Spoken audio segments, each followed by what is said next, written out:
Jai Bhim, Jai Mulnivasi. Welcome you all once again to MNT News Network. Today is Sunday, and today also we are going to organize a very special session. So welcome you all once again. And as you all of you know that every Sunday we are organizing the session in English, and we are discussing various socio-economic topics which are pertaining to the Mulnivasi Bahujan Samaj, the scheduled caste, scheduled tribe, other backward classes and minorities.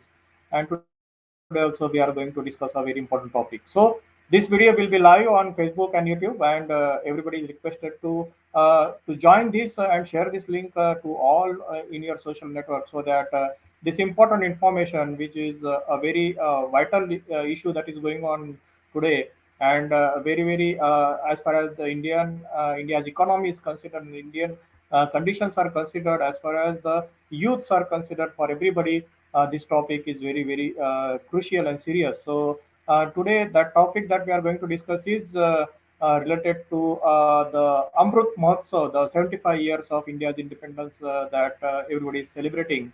And considering this Amrut Mahotsav and 75 years of India, where we stand, where India stand after 75 years of independence, and particularly for the scheduled caste, scheduled tribe, and other backward classes people and their conditions. These are all things that we are going to discuss.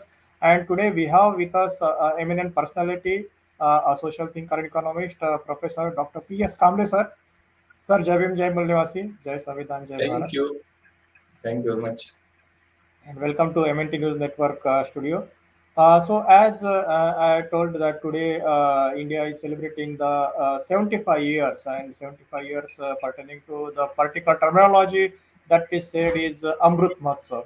So after 75 years of independence, right from 1947 till date, India has gone through various situation and pertaining to the celebration when it comes. So 75 years of celebration. So just in brief, I would like to, our viewers would like to know what are the basic parameters that normally decides for celebration. So when people celebrate certain things, so on what basis it should be decided that this is the event that should be celebrated, or it should be more specifically organized throughout the year and made more throughout the country also it should be celebrated. So on as far as the economic criteria is considered, or you belong to economic background, so how you see this particular event right from celebration, and what parameters on behalf of you would like to say that this should be decided, that on these basic parameters the event should be decided for celebration, sir?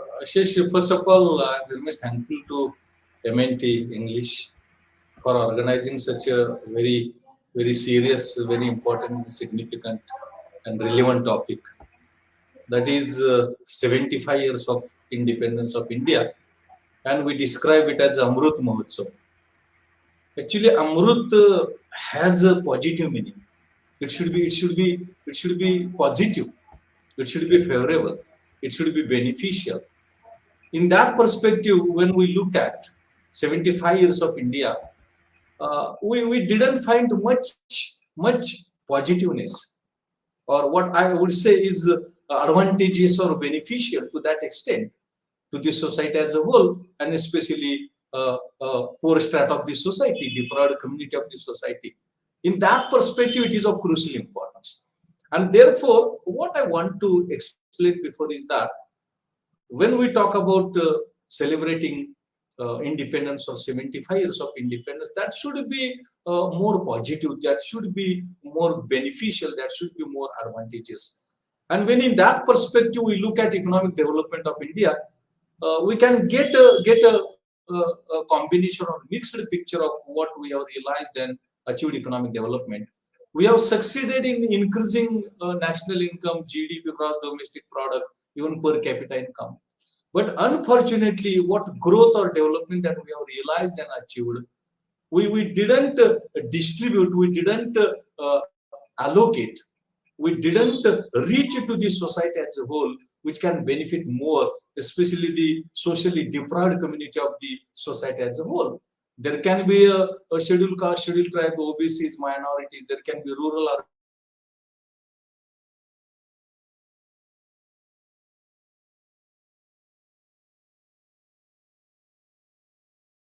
it is therefore It is therefore it is of crucial importance to assess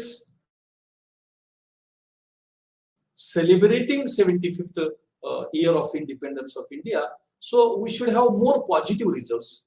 We should have more positive benefits or advantages. And it is therefore it is of crucial importance to assess and examine what we are or where India is in the 75th year of independence. Whether it is positive or favorable, or it is conducive environment and status and circumstances of the Indian economy or India as a whole, so far as celebrating 75th year of independence, that is a thing of serious concern. And in economic perspective, yes, we have realized economic growth, we have realized a higher GDP, we have achieved a higher rate of growth of economic growth, but the on distribution front, whatever growth that we have achieved and realized, it has not been distributed properly across the social groups in the society as a whole, and it is therefore that is of crucial importance to look into seriously.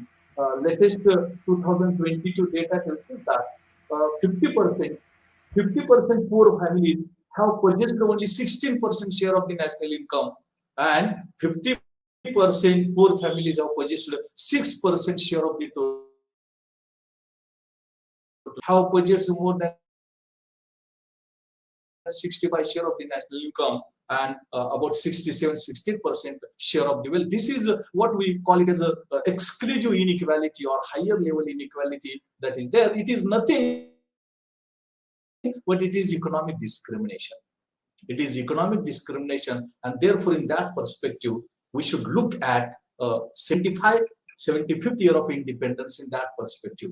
What growth we realize, what growth we have achieved, how it is being distributed across the social groups in India, scheduled caste, scheduled tribe, OBCs, minorities, etc., rural, urban, as well as worker, owner, labor, owner. In that perspective, it is of crucial importance. What I would like to place before the audience is that Article 15. Why this is happening? Why this is happening? It is because we are excluding Constitution. We are not considering Constitution. We are neglecting Constitution, and the efforts are being made by us so as to realize only economic growth. Constitution, even we look at preamble also tells us there is a need for social equality, economic equality, and political equality. And when on 25th November 1949, Dr. Ambedkar gave a last speech in the Constituent Assembly, he very sincerely, honestly, rigorously told, Constitution doesn't matter. What matters is implementation of the Constitution. If Constitution is bad, but the implementers are good, that can give us good results. But if the Constitution is good, but the implementation doesn't take place in that perspective, then Constitution doesn't give that results for which it is to be implemented, because Constitution is the unique law. Constitution is the primary law of India. Constitution tells us, preamble tells us that social equality should be there, economic equality should be there, and political equality should be there. But when we look at socially, economically, a lot of discrimination is taking place. Politically, discrimination is little bit lower or lesser, and the reason is simple. The reason is that it is because of the provision in the Constitution: one person, one vote, one value. The value of vote doesn't differ from person to person, from group to group, from location to location, from area to area, and that is very responsible cause, unique responsible cause, so far as the political equality can be maintained. Yes, it is also necessary to be analyzed to what extent it is being implemented very rigorously, sincerely, honestly. But the ground reality is that, yes, there is economic inequality, economic discrimination, and social discrimination. Article 15 of Constitution of India further, in addition to this preamble, tells us that citizens from every sort of discrimination by the state on the grounds of religion, race, caste, sex, or place of birth, or any of them is not permitted. This Article 15 tells us that. And Article 15 very exclusively tells us that no discrimination should take place, no exclusion should take place, and the basis should be religion, race, caste, sex, place of birth, or any other, is not in a position to responsible for social discrimination, consequently economic discrimination, uh, political discrimination. We have succeeded in controlling, and it is because of the provision in the constitution, one person, one vote, one value. The latest data tells us that so far as social and economic discrimination is concerned, already I have cited before how economic discrimination is taking place. That is, 50% poor families have purchased only 16% share in the total national income of India, and 50% poor families share in the total wealth of India is 6%.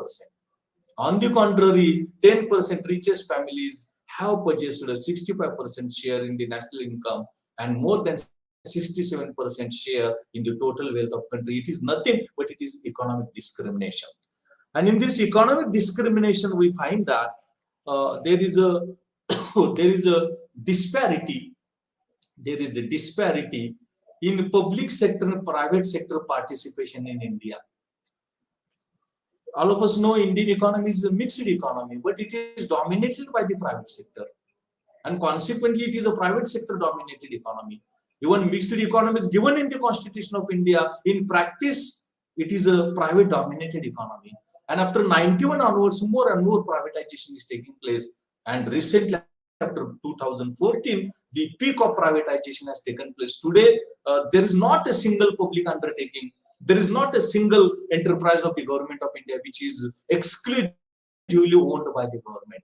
All public sector enterprises, all public sector undertakings which are there in the constitution, which are reserved for the public sector, both of the central government as well as state government. But unfortunately today, we didn't find a single undertaking, we didn't find a single industry owned by the government, either public, central government or state government. That is the ground reality. Railway is not there, atomic energy is not there, defense is not there. Everything is privatized, and when it is privatization, consequently discrimination and exclusion takes place very significantly and very rapidly. That is there. There is some data that I want to cite before you in favor of how the magnitude or extent of economic discrimination that is taking place. Studies carried out by Madheshwaran and Atwell,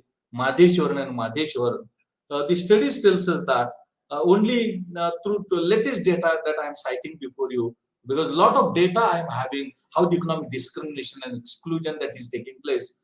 As per the Madheshwaran study of 2011, in public sector, the discrimination in salaries and earnings, that is there 30%.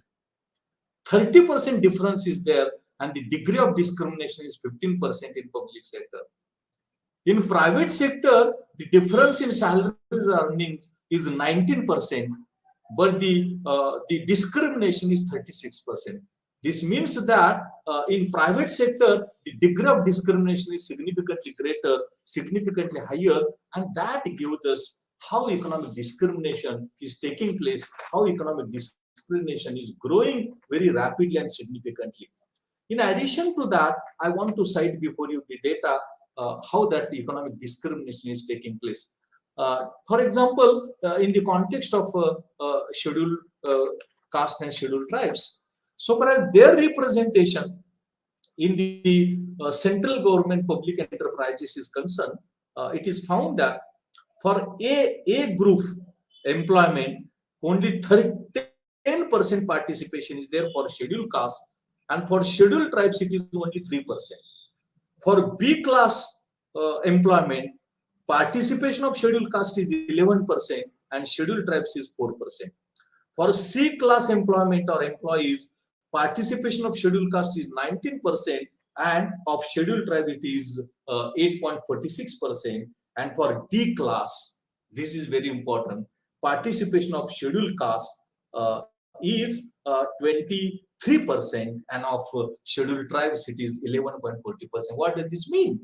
and the overall participation is only 18% for scheduled caste and 8% for scheduled tribes. Here we find how economic discrimination that is taking place. For Class C and Class D employment, more participation of scheduled caste and scheduled tribes is there, and for Class A and Class B, the participation or involvement is lower or lesser that we find so far as the economic discrimination is concerned.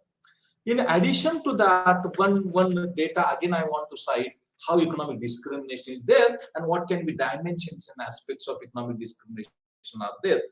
Take example in public sector banks and financial institutions. Officers grade participation of scheduled caste is only 11.80%, and for scheduled tribes it is 4%. For clerk, participation of scheduled caste is 15% and scheduled tribe 8%. And sweepers, this is very important. For sweeper class, participation of scheduled caste is 23% and scheduled tribe is 6%. And exclusively for sweepers, participation of scheduled caste is 52% and scheduled tribes is 6%. What does this mean? This is nothing but it is economic discrimination. For officers, participation of scheduled caste, scheduled tribes is lower. For a clerk, it is again lower. And for sweepers and sweeper class, it is exclusively higher. It is nothing but it is economic discrimination, exclusion, which is adequately proved, that is there. Only economic discrimination taking place, that is not the case. Social discrimination is also taking place very rapidly and significantly, and it is therefore even I have read out what provision is there in the Constitution. Preamble tells us that there should be equality comprising of social, political, and economic as well. But yes, we have succeeded in realizing and achieving political equality because of the provision in the Constitution: one person, one vote, one value. But on other grounds and fronts, that is social and economic inequality and discrimination, exclusion is significantly greater and higher, that is there. In addition to that, Article 15 tells us citizens from every sort of discrimination by the state on the grounds of religion, race, caste, sex, or place of birth, or any of them is not permitted. This Article 15 tells us that, but recent data that I am trying to place before you, that data is recent only. For scheduled caste, at every 10 minutes,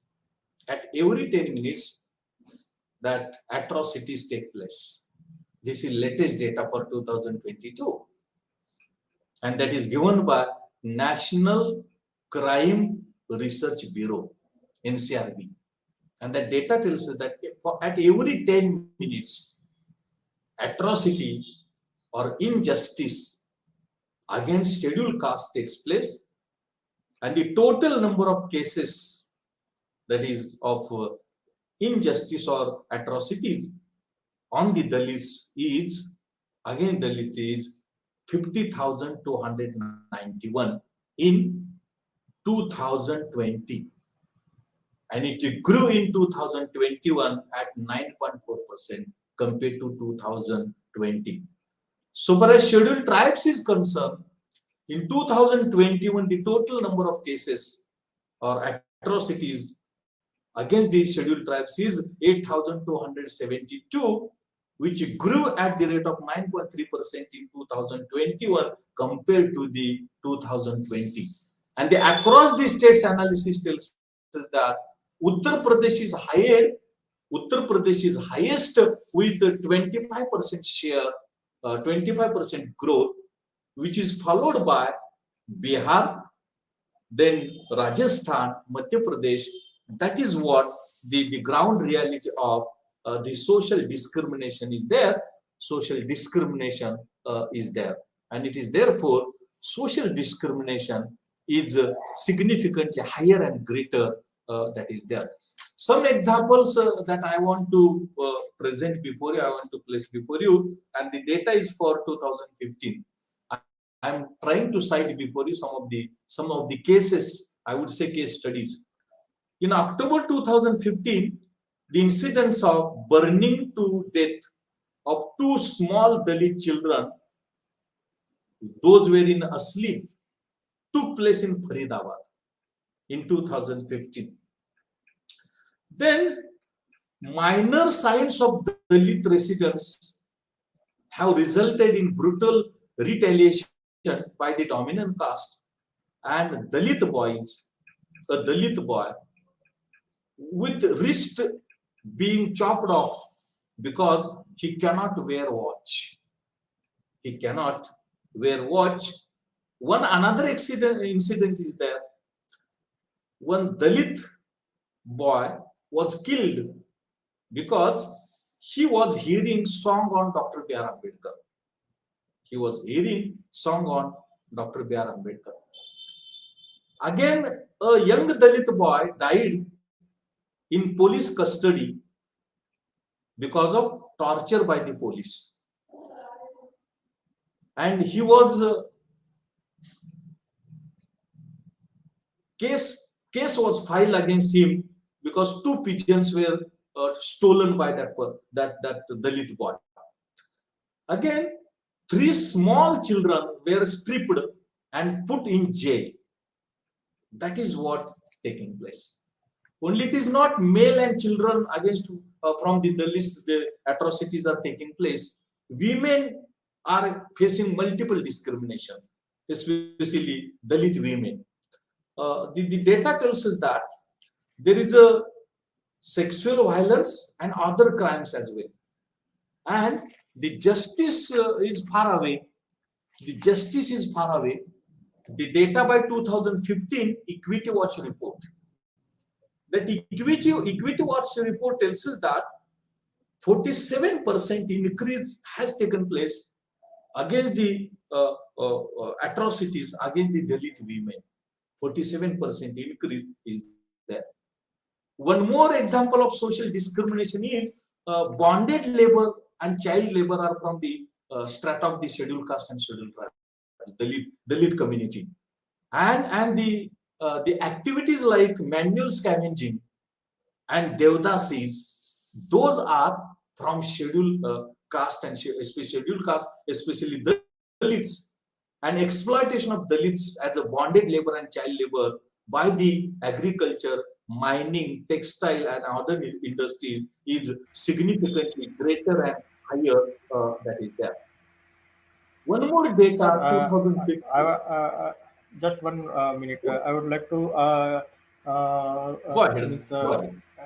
as far as this 75 years of this overall development of India as a country is considered after we got independence from British rule. So, as you are citing out various examples in all sectors, maybe it may be employment sector, maybe it may be caste discrimination sector, maybe it may be the economy of the country is considered. So, each and every sector, whatever sector we see, there is no disparity, or there is no there is always a discrimination between the citizens of the country. And as far as the now, if we see 1947, we got independence, and 1950 the Constitution of India is considered. So as far as the independence is considered, so all citizens should have get the rights as per the Constitution of India provisions are set out, and it should get implemented. So on one side, the as far as the overall development is considered, right from 1947 till date, there are almost 75 years India has passed through, and already you are citing out various examples on how the developments has happened in the name of development. And on the other side, the Constitution of India got implemented in 1950, and it will also get 75 years almost within 2 3 years. So, if you take both these examples, implementation means the development of the country as far as the parameters are considered. And on the other hand, the Amrut Mahotsav of implementation of constitution is considered. From both these means areas, one side the independence of the country, other side the implementation of the constitution of considered, and the development of citizens of India, particularly with respect to independence and particularly with respect to implementation of constitution is considered. How do you see these two areas of implementation, and as far as the development is considered for the citizens of India through the constitution and through the other side of independence of India? So how these both those areas you see from your economic specs, sir? Very important question, Ashish, you asked. Just one example, I'm citing how exclusion and discrimination taking place in education. It is a widespread problem in education. Alienation, social exclusion, physical abuse, all levels of education, from primary education to university education. Illiteracy and dropout rates are higher among the Dalits, and social and physical factors and legislation and measures have implemented, but those are ineffective and inefficient. That is there. Actually, what is happening? Provisions are there. In preamble, provision is there. In constitution, provision is there. Violation of Dalit Atrocities Act is there. But unfortunately, the implementation is not rigorous, sincere, honest, and consequently, it is excluded. It is sidelined. It is sidelined. It is not taken into account. That Constitution tells us that there should be equity, there should be equality in social, economic, and political background, political front. But political front, that provision is there in the Constitution only, and therefore implementation is taking place. One person, one vote, one value. But so far as social and economic exclusion, discrimination is concerned, provisions are there. But those are not being implemented. Take example, after 91 onwards, we are privatizing Indian economy, liberalizing Indian economy, globalizing Indian economy, and unfortunately, the security, safety of the socially deprived communities is not being taken into account. It is just excluded and neglected.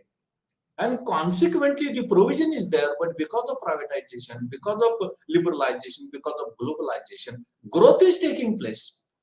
Economic growth is taking place, but the benefits of growth are not being distributed equally or in a just manner. And that is therefore a wide disparity is there.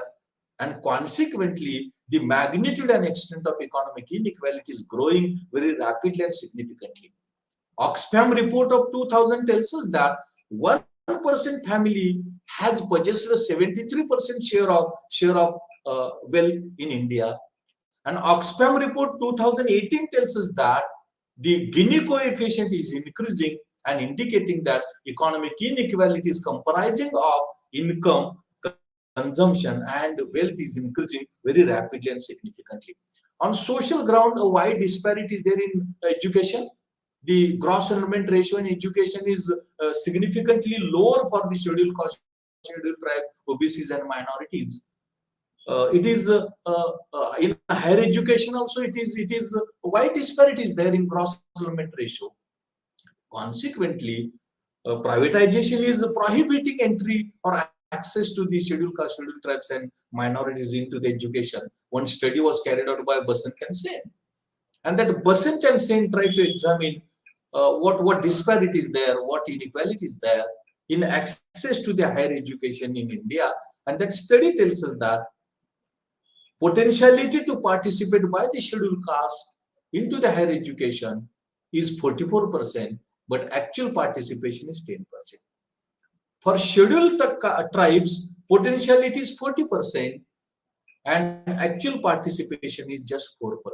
In the case of minorities or Muslims, potentiality to participate in higher education is 40%, but actual participation is between 6 to 7%. This is there in education, and again, male-female disparities there, rural-urban disparities is there, and prominently after 91 onwards, and especially after 95 onwards. the deprived community students are excluded from engineering education and medical education. Engineering education, lakhs of rupees are necessary to be paid, which cannot be paid. And for medical education, crores and billions of rupees are necessary to be necessary to be paid, which is not possible. And consequently, in education, especially engineering education, medical education, exclusion or higher or greater exclusion and discrimination that is taking place, that is there. And employment, already I have cited data for class 1 classes employment participation is lesser. For class 2 it is again more. For class 3 it is increasing, and for class 4 sweepers 60% participation of the Dalits is there, more than 60%. So for lower grade more participation, and for higher grade lesser participation. And that is true in the case of central government employment, state government employment, banking employment, insurance employment, etc., etc. And that is there. Dr. Ambedkar, it is incorporated in the Constitution of India, but before that also in 1947 he wrote a book, that is States and Minorities. Actually, it was a memorandum of the Scheduled Caste Federation organization. It was social organization, and Dr. Ambedkar didn't know that I will be the part and parcel of drafting of the Constitution or member of the Constituent Assembly, and therefore on behalf of the Scheduled Caste Federation, he prepared that memorandum and he wanted to submit to the Scheduled that Constitution Assembly.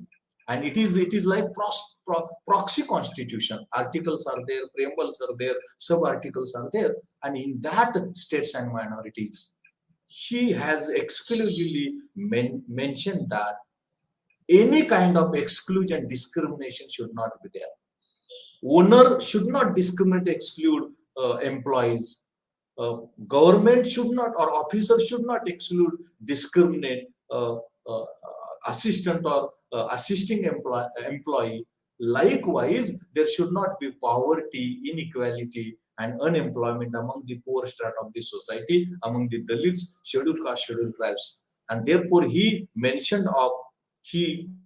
provided of the representation to the this Dalit strata or socially deprived communities, scheduled caste, scheduled tribes that is there. And it is because he was the chairman of the drafting committee.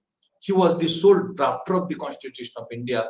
Consequently, all these provisions he made, that of social, political, economic equality, control of discrimination, control of poverty, control of inequality, representation to the socially deprived communities, all those provisions he made because he studied, he know what the ground reality was there, what the scenario was there, what the reality was there, and consequently he made those provisions in the Constitution which he wanted to submit that draft, that memorandum to the Constituent Assembly that is there. Actually, what is happening? It is happening is that the policy makers are, the bureaucrats are, the executives are sidelining Constitution. Those are excluding Constitution. Provisions are there in the Constitution, laws are there, then acts are there, provisions are there, but those are not being implemented rigorously, honestly, sincerely. So economic discrimination taking place, economic inequality taking place, social inequality taking place, education is there, employment is there, poverty is there, unemployment rate is there, health is there, education is there. Lot of discrimination that is taking place. One study was carried out by Professor Surendra Jodhka.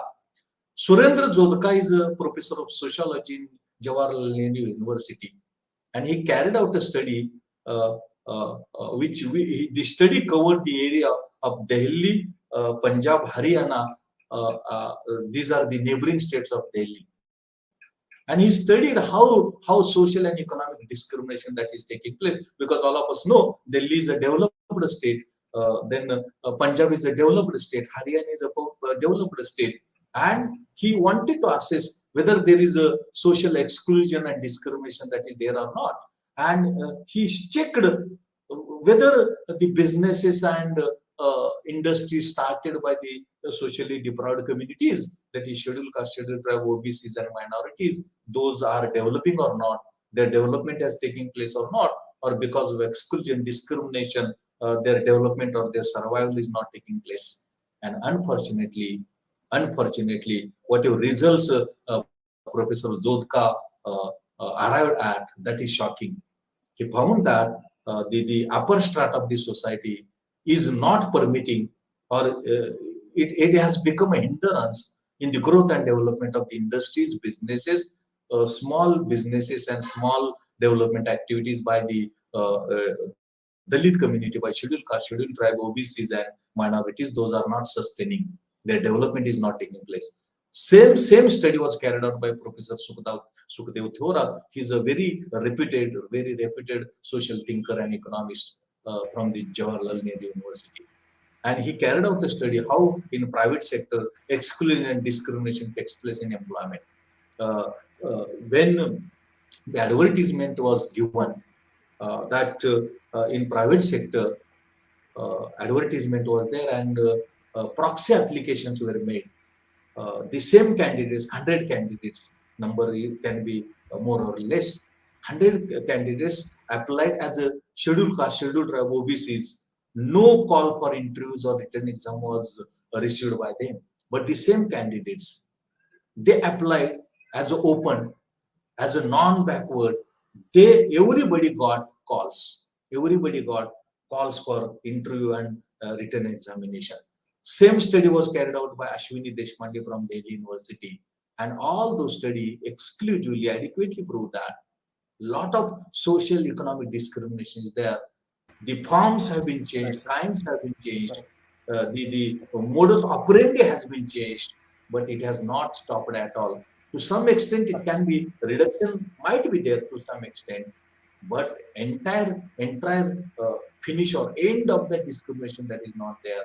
Unfortunately, in privatization, liberalization, globalization, it is increasing very rapidly and significantly on all fronts, economic as well as social. On economic fronts, inequality is increasing, poverty is increasing, unemployment is increasing.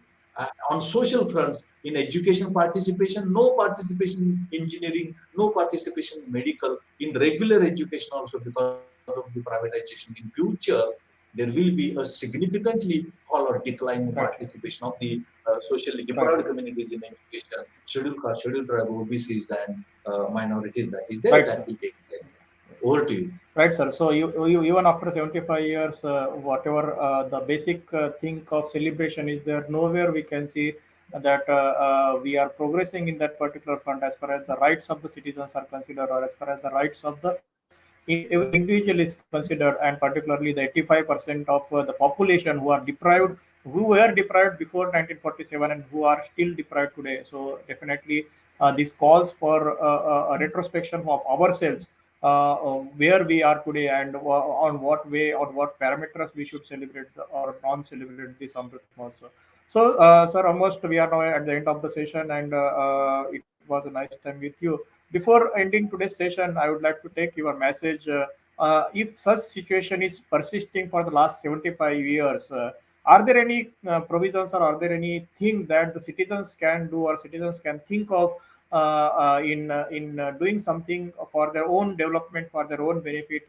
Are there anything or any way out as far as this discrimination is considered for the maximum or 90 or 85% population of the country is considered? What is the way out, sir? Actually, first of all, so far as the development policies of India, both social education is concerned, that should be framed in the framework of Constitution of India only. And Constitution has given plenty of for maintaining social economic equality and social justice and social welfare, number one. Number two is that in education, a lot of efforts and attempts are required to change mentality of the people. The mentality of the people about exclusion, discrimination, to that extent has not been changed. A little bit discrimination, a little bit mentality has been reduced, no doubt about it. Every person is discriminating, every community is discriminating, that is not the case. Some extent reduction has taken place, but the extent to which it was expected and desirable, that has not taken place. So education, awareness, training that can help us in changing mentality of the people about exclusion, discrimination. And last but very important, we should try to be economically self-reliant and independent. Our efforts are required. We should be independent. We should not depend upon others. In that direction, the efforts are required. Maybe development of the industry, maybe development of the business, maybe development of the or purchase of the assets like that. That those efforts are required. Because in future, public employment will not be there. Public recruitment will not be there. Because public sector is just reducing because of the privatization. Take example, the number of posts which are being advertised under the UPSC, under the State Public Service Commission are decreasing continuously, and no surety or guarantee of recruitment is there. In addition to that, privatization is taking place, and only decreasing the number of posts being recruited that is taking place. And number of banks, only 10 banks are there at this out of 26. And insurance is privatized, LIC is privatized, GIC is privatized. So the saturation and decrease in the employment and recruitment opportunities are continuously increasing, and that poses the very grave or very intensive situation of the social strata of the society, deprived communities. So they should think of that in future. Future is very dismal. Future is very black. So it is very dark. So we should endeavor in that direction, that small businesses, small industries we should endeavor for the development. We should try for asset development, purchase of the assets. Those efforts are required. So economically, we should try to be independent, self-reliant. That effort is required. That doesn't mean government should be defunct. That is not the case. Government is the supreme authority, and every person has a right to live. It has been provided by the Constitution, and it is the sole responsibility of the government to provide for basic necessities of life required for the survival. That is the right to live. So government should be more active, dynamic, but in addition to that, our dependence, our self-reliance, we should endeavor that can help us. The combination of all these measures and remedies, policies that will help us in exclusion, in decreasing the extent and degree and magnitude of social exclusion and discrimination that is there. In political front, we have succeeded, but on economic front and social front, that we have failed at all. And Dr. Ambedkar cautioned while on 25th November 1949, talking about it was his last speech on Constitution. And in that Constituent Assembly, he told, in future, there will be controversy, that we will be politically equal, but socially and economically unequal. And that will damage the Constitution, that will damage the country. And those signals which Dr. Ambedkar gave, we are observing today also.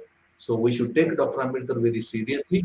We should take the Constitution very seriously. We should change our mentality and mind setup, and we should be very rigorous, sincere, honest in bringing about social and economic equality that is there. Otherwise, the sustenance and survival of the country will be very difficult. And by 2030, we have to realize sustainable development goals like zero poverty, 100% food security, 100% education and enrollment. All those goals are necessary to be realized, and government can play, Constitution can play, government policies can play a very crucial and very important role in that direction.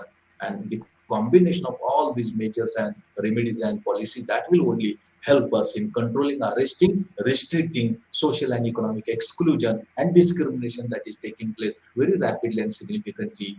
And last but not the least, the mixed economy nature of India, socialistic pattern of society, such policies are very much needed that can help us in realizing, achieving, and reducing and decreasing the social exclusion and economic exclusion, discrimination that is taking place and increasing day by day, continuously and rapidly. That is there. Over to you, Ashish. Very well pointed out, and right message passed on by you to our viewers. and I think they will take it very positively and seriously, because both ways they have to work. They have to work for their own self, by being there in the power, or by being there getting elected in the policy making as well as policy implementers sections. Both the vacuum that has been created, that has to be filled, and they also not only have to depend on this entirely, but they should work on becoming self-sufficient, self-reliant, and uh, come into the business and the service sectors also, by providing various service sectors and creating the employment and generating various resources which will be helpful for to the other 85% population of the country, and that is really a need of the time.